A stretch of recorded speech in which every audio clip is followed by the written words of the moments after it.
Let's start with Minnesota, even though we should start with Iran. Let's start with Minnesota. Steve, what word would you use to describe the actions of the officer? Do you agree, for instance, with Hillary Clinton that it was murder?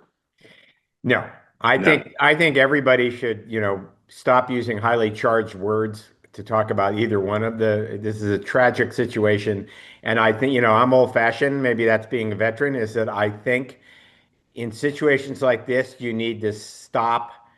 Don't say anything, investigate, talk to the experts, take your time, let law enforcement do their job, let people make their case on either side. And unfortunately, that's not what we're doing. And it's been led unfortunately, I think by some people who, by virtue of their position, whether they're a cabinet secretary or a president or a law enforcement officer, should have a responsibility to conduct an investigation and not prejudge the investigation. And I think politicians of all sorts should stop spouting off about this on Twitter and X or whatever we call it now, and Facebook, and getting information from videos. And they should let law enforcement conduct an investigation and figure out what happened. Okay, I appreciate it. Elizabeth, let me ask Steve one more question, and I'm going to ask you to Yeah. address the same issues. And I'm going to try to take any glibness out of my tone because I found this so interesting, but it's deadly serious. Hillary Clinton, for whom you have so much respect, Yes. and who is a prudent and careful person, she's amongst those who've gone on X and called it murder. I'm not asking you to speak for her, but how could such a thing happen to such a prudent person? What's the dynamic in our culture now that Hillary Clinton would say it was murder? I think because people react to people on the other side. In my view, many, many people on the other side of this who have made outlandish statements as well. And again, I think that everybody should calm down and conduct an investigation. And I think it's an unfortunate part about how our society works these days. People need immediate gratification. They need immediate answers. They need as we know, every video is not real. Every video is not perfect. Every video is not from the right angle. We have AI out there, and people should slow down and take a deep breath. And also, people should not try and inflame a situation which is already deeply emotional for people on all sides. And I think it's particularly incumbent upon elected officials and former elected officials not to inflame the situation. I jokingly talked to you about you as a veteran strategist. I have to say that was just so thoughtful and lovely, and I'm grateful to you for being on and saying it, and you speak for tens of millions. Elizabeth, do you agree with anything Steve said, all of what Steve said? How would you respond to what Steve said?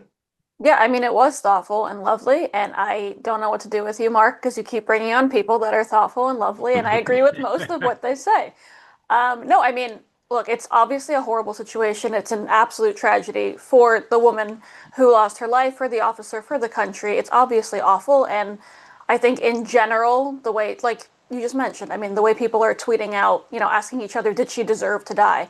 Of course, nobody deserves to die. No one should ever say someone deserved to die. The whole thing is tragic and atrocious. There will be an investigation, like there should be. I don't know how many people think that they should speak before an investigation that actually have the right to say anything. There's those in our administration, which you can agree with or disagree with, but there's also a million people on the internet that watch, like you said, a video from one angle and make a decision and write outlandish things online trying to get clicks and to be the first to get those clicks. And we all have an opinion.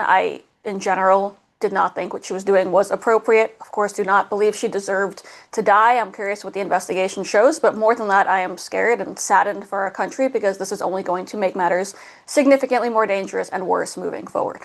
All right, very grateful to you both. Just so thoughtful and the kind of conversation we like to have here. Cozy Earth. Some of you out there have not bought the pants yet, and I wonder what is it about me that makes you not realize I'm doing you a massive favor by telling you go to cozyearth.com, use the promo code two-way, get 20% off everything on the site, including the pants. Start the new year off right and give your home the luxury it deserves and make home the best part of your life. Head to cozyearth.com right now. Use the promo code two-way. 20% off everything on the site in the post-purchase survey. Mentioned you heard about it here on two-way.